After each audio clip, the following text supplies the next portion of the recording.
నిర్గమకాండము 7వ అధ్యాయము. కాగా యెహోవా మోషేతో ఇట్లనెను, ఇదిగో నిన్ను ఫరోకు దేవునిగా నియమించితిని. నీ అన్న అహరోను నీకు ప్రవక్తగా నుండును. నేను నీకాజ్ఞాపించున్నది యావత్తు నీవు పలకవలెను.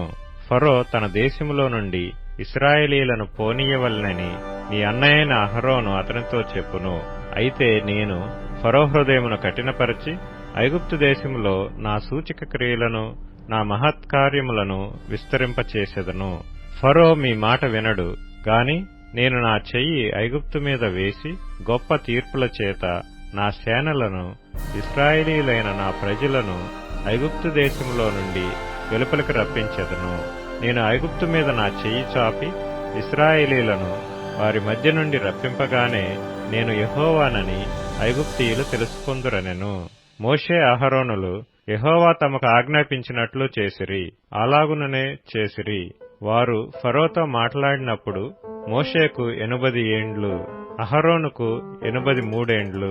మరియు యెహోవా మోషే అహరోనులతో ఇట్లనెను, ఫరో మీ శక్తి చూపుటకై ఒక మహత్కార్యము కనపరచుడని మీతో చెప్పునప్పుడు నీవు అహరోనును చూసి నీ కర్రను పట్టుకొని ఫరో ఎదుట దాన్ని పడవేయమనుము, అది సర్పమగును. కాబట్టి మోషే అహరోనులు ఫరో యొద్దకు వెళ్లి యెహోవా తమకు ఆజ్ఞాపించినట్లు చేసిరి. అహరోను ఫరో ఎదుటను అతని సేవకుల ఎదుటను తన కర్రను పడవేయగానే అది సర్పమాయెను. అప్పుడు ఫరో తన విద్వాంసులను మంత్రజ్ఞులను పిలిపించెను.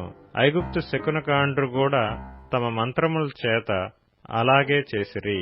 వారిలో ప్రతివాడును తన కర్రను పడవేసినప్పుడు అది సర్పమాయెను గాని అహరోను కర్ర వారి కర్రలను మృంగివేయగా యెహోవా చెప్పినట్టు ఫరో హృదయము కఠినమాయెను గనుక అతడు వారి మాట వినకపోయెను.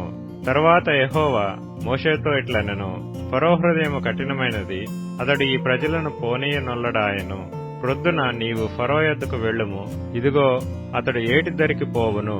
నీవు అతనిని ఎదుర్కొనుటకు ఏటి ఒడ్డున నిలిచి పాముగా చేయబడిన కర్రను చేతపట్టుకుని అతని చూచి అరణ్యమందు నన్ను సేవించుటకై నా ప్రజలను పోనిమ్మని ఆజ్ఞాపించుటకు గాను హెబ్రీల దేవుడైన యెహోవా నన్ను నీ యొద్దకు పంపెను. నీవు ఇదివరకు వినకపోతివి. కాగా యెహోవా ఆజ్ఞ ఏదనగా నేను యెహోవానని దీని బట్టి నీవు తెలుసుకొందువని యెహోవా చెప్పుచున్నాడు. ఇదిగో నా చేతిలోనున్న ఈ కర్రతో నేను ఏటి నీటిని కొట్టుదును, అది రక్తముగా మార్చబడును. ఏటిలోని చేపలు చచ్చును, ఏరు కంపుకొట్టును. ఏటి నీళ్లు త్రాగుటకు ఐగుప్తీయులు అసహ్యపడుదురని చెప్పుమనెను.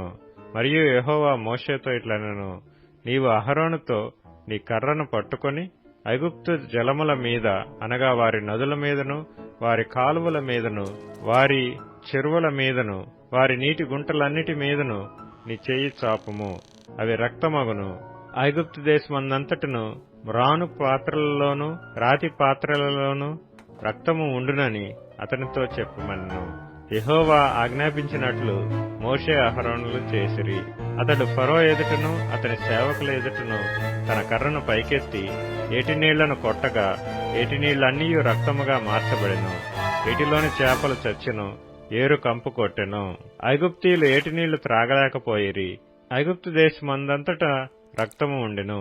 ఐగుప్తు శకునగాండ్రు కూడా తమ మంత్రముల వలన అట్లు చేయగా యెహోవా చెప్పినట్టు ఫరో హృదయము కఠినమాయెను. అతడు మోషే అహరోనుల మాట వినకపోయెను. జరిగిన దానిని మనస్సున పెట్టక ఫరో తిరిగి తన ఇంటికి వెళ్ళెను. అయితే ఐగుప్తీయులందరూ ఏటి నీళ్లు త్రాగలేక త్రాగునీళ్ల కొరకు ఏటి ప్రక్కలను త్రొవ్విరి.